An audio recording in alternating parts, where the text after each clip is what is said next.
Have you ever wondered about the different parts of a nut or fruit? Well, buckle up, because we're about to dive into the world of botanical terminology. First up, we have the seed, also known as a stone or pit. This is the part of the fruit that contains the embryo of a future plant. For example, when you're eating a cherry, the hard object you find in the center is the seed or stone. Next, we have the pip. This is similar to a seed, but it's often used when talking about smaller fruits like apples or oranges. For example, you might say, "I bit into the apple and found a pip." The third term is kernel. This is the inner part of a seed, often edible, like the soft part of a walnut inside the hard shell. So imagine cracking open a walnut and finding the delicious kernel inside. Then we have skin. This is the outer layer that protects the fruit, like the skin on an apple. It's like saying, "She bit into the apple, tasting the crisp skin and sweet flesh underneath."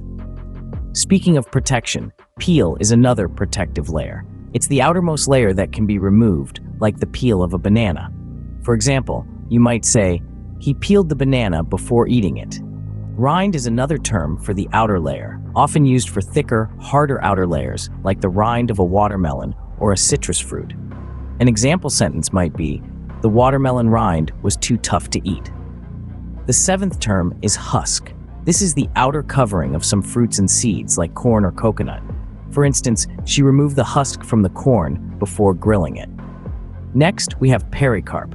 This is a botanical term for the part of the fruit that surrounds the seeds. For example, the pericarp of the peach is juicy and sweet. The term pod refers to the casing of certain fruits and seeds. Think of peas or beans.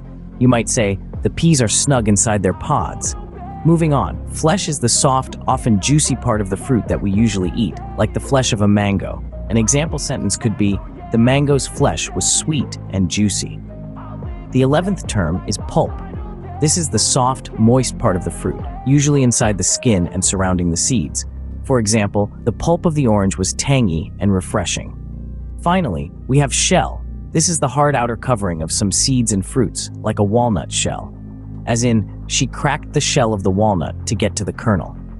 So there you have it: seed, pip, kernel, skin, rind, husk, pericarp, pod, flesh pulp, and shell. These are the various parts of a nut fruit. So next time you're enjoying a piece of fruit or a handful of nuts, take a moment to appreciate the botanical intricacies that nature offers us.